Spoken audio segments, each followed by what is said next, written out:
Buen día a todos, bienvenidos al video de Histología de Intestino Grueso. Mi nombre es Jorge Emilio Solís Rodríguez, médico cirujano egresado de la Facultad de Estudios Superiores de Zaragoza. Vamos a desarrollar el tema el día de hoy. El intestino grueso mide aproximadamente 1.5 metros en su totalidad. Va a comprender diferentes estructuras de nuestra anatomía. El ciego con su apéndice vermiforme, el colon con sus diferentes porciones. Podemos identificar colon ascendente, colon transverso, colon descendente y sigmoides, así también como el recto y el conducto anal.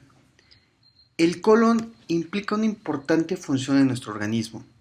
Se va a encargar de la absorción de agua, electrolitos y gases, y en la compactación del quimo, que va a recibir del ilium para generar las heces. A nivel de colon, las 4 capas características del tubo digestivo a nivel histológico también se hacen presentes, es decir, también tendremos una mucosa, submucosa muscular externa y una serosa. Sin embargo, a nivel macroscópico vamos a comprobar varios rasgos que lo hacen distintivo.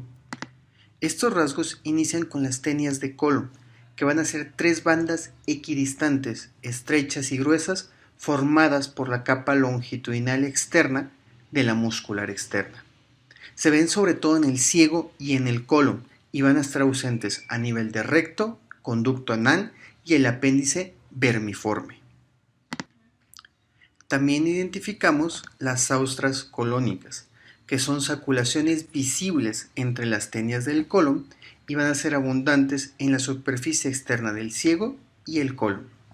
Y los apéndices omentales, que son proyecciones adiposas de la serosa, que se observan en la capa externa del colon. Esta fotografía nos muestra la anatomía macroscópica del colon. Del lado izquierdo podemos observar la superficie serosa de ese colon, mientras que del lado derecho observamos la superficie interna del mismo. Esta fotografía corresponde a colon transverso. Una de las primeras características que podemos notar a nivel macroscópico es la presencia de una tenia colónica, que estamos señalando en este momento. Recordemos que está formada por la muscular longitudinal externa. También observamos las austras colónicas, que están aquí, que como dijimos van a ser saculaciones, que van a estar ubicadas entre las tenias. Y los apéndices omentales, que van a ser pequeñas proyecciones peritoneales, que van a estar repletas de tejido adiposo.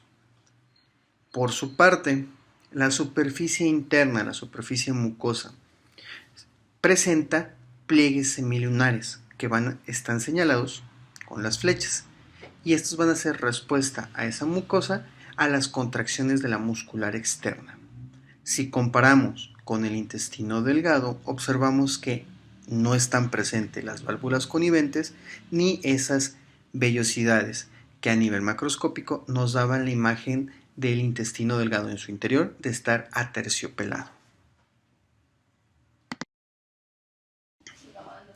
Como se ha mencionado en diapositivas previas, el intestino grueso presenta las mismas 4 capas histológicas que el resto del tubo digestivo. Sin embargo, se hacen presentes algunas particularidades. A nivel de la mucosa se presenta una superficie lisa, ya que están ausentes los pliegues circulares y no hay vellosidades. Va a tener una gran cantidad de glándulas intestinales, es decir, vamos a observar criptas de Lieberkühn, pero estas van a ser tubulares y rectas y se van a extender en todo su espesor.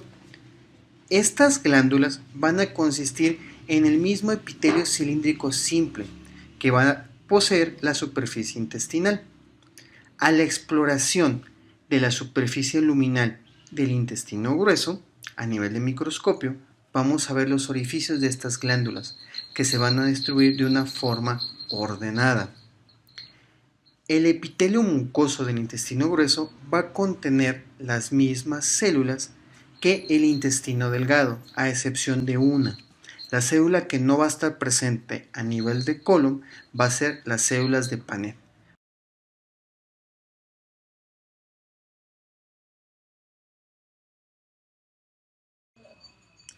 En esta diapositiva identificamos una fotomicrografía de la mucosa a nivel del colon.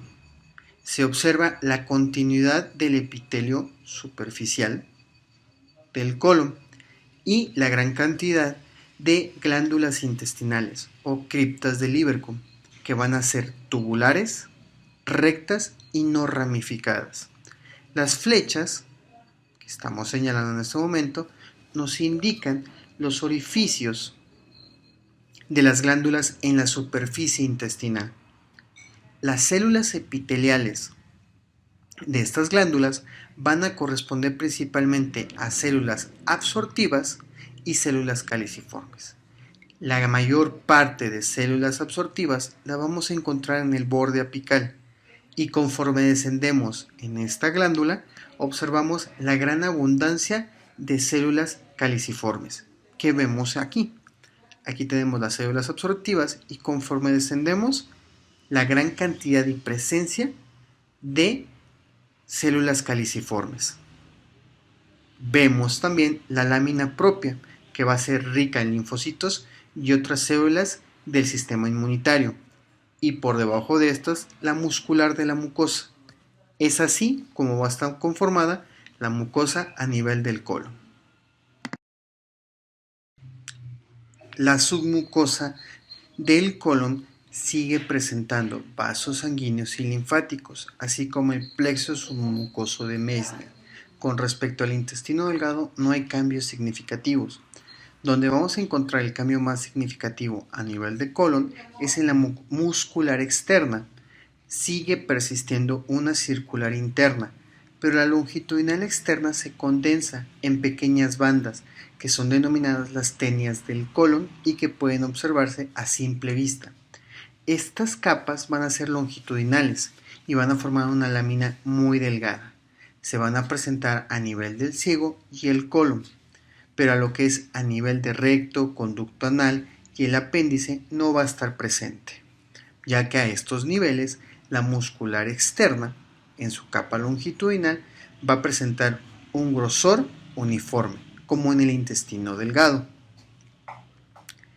A nivel de la serosa, vamos a identificar que el colon, cuando está en contacto directo con otras estructuras, como sucede en la cara posterior, solo presenta una adventicia, mientras que en el resto del órgano sí podemos identificar una serosa típica.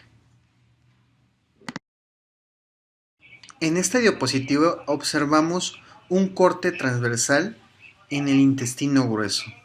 Se observan las 4 capas características: una mucosa, submucosa, muscular externa y serosa. Debemos identificar en este corte que la mucosa no presenta pliegues circulares y tampoco hay presencia de vellosidades. Eso es lo que le da característica de presentarse como liso. Se identifican las glándulas intestinales como rectas y tubulares. La submucosa va a ser rica en vasos sanguíneos, como se observa en la diapositiva y se está señalando. Hay una gran abundancia de estos.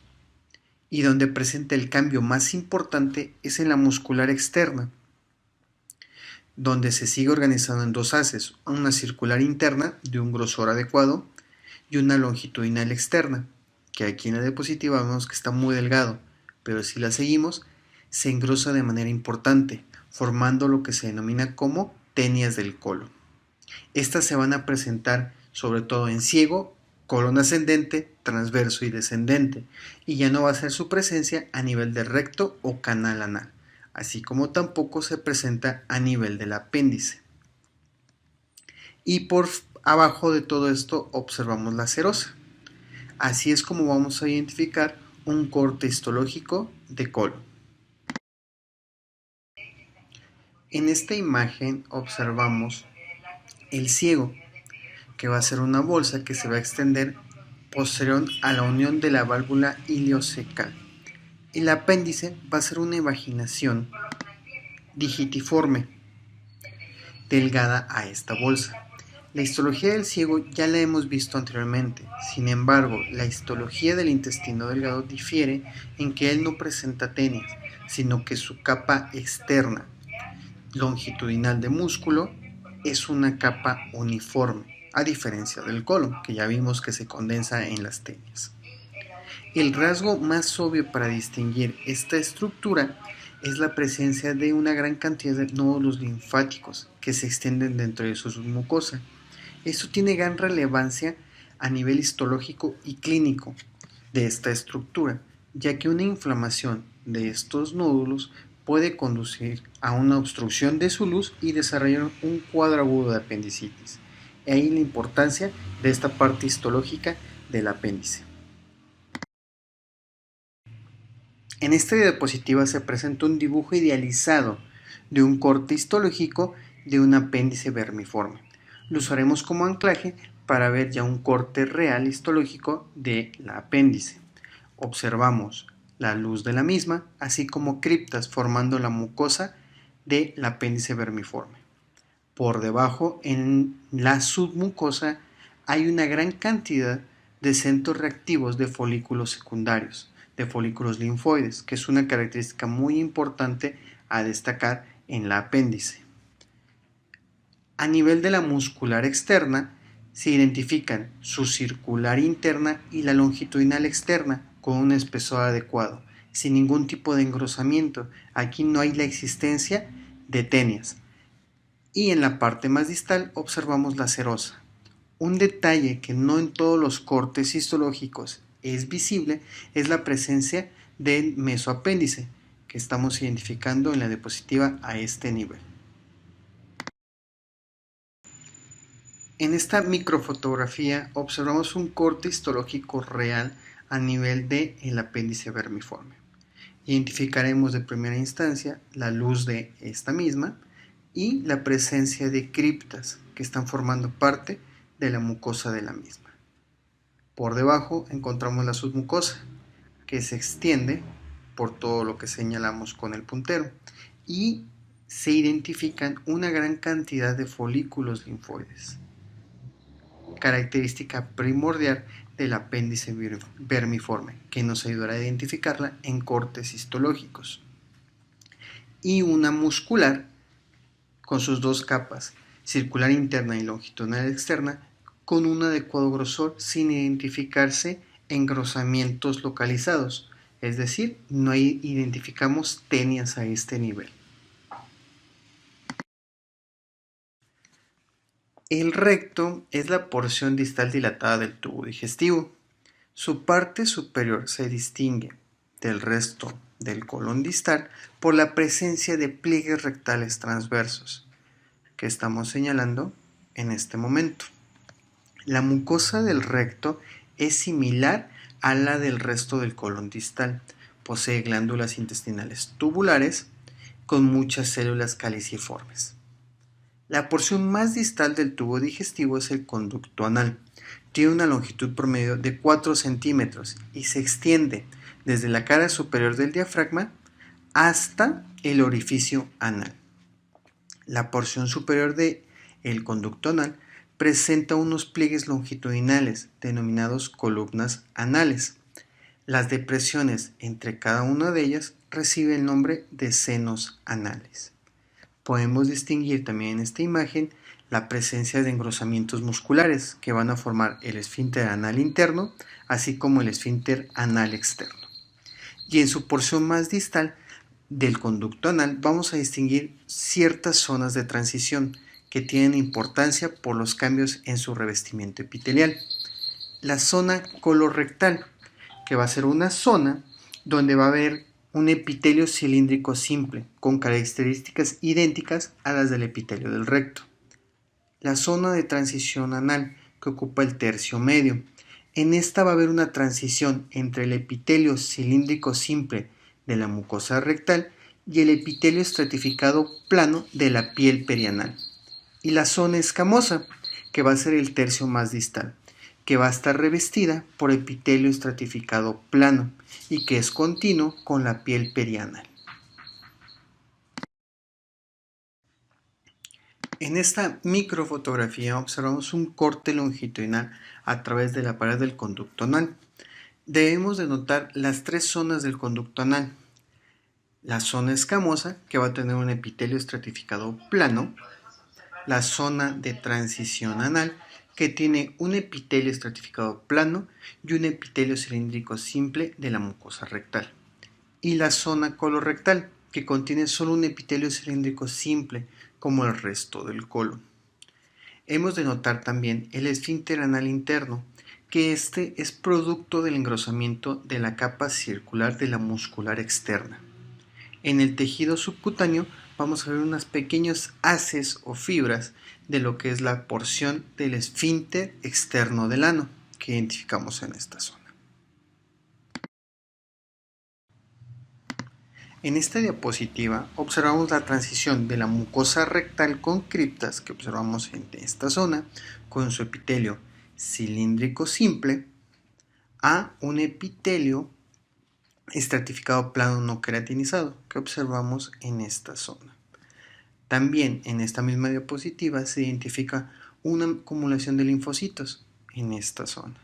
Es así como observaremos la zona de transición a nivel del conducto anal y cómo cambiamos de un epitelio cilíndrico simple a un epitelio plano estratificado no queratinizado.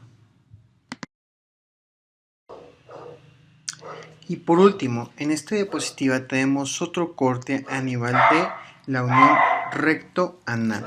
Observamos del lado derecho la mucosa rectal con un epitelio cilíndrico simple y una gran cantidad de glándulas caliciformes, cómo se extiende hasta que llegamos a la unión rectoanal, donde ya hay una transición brusca a un epitelio plano estratificado, que ya corresponde propiamente a la parte distal del conducto anal.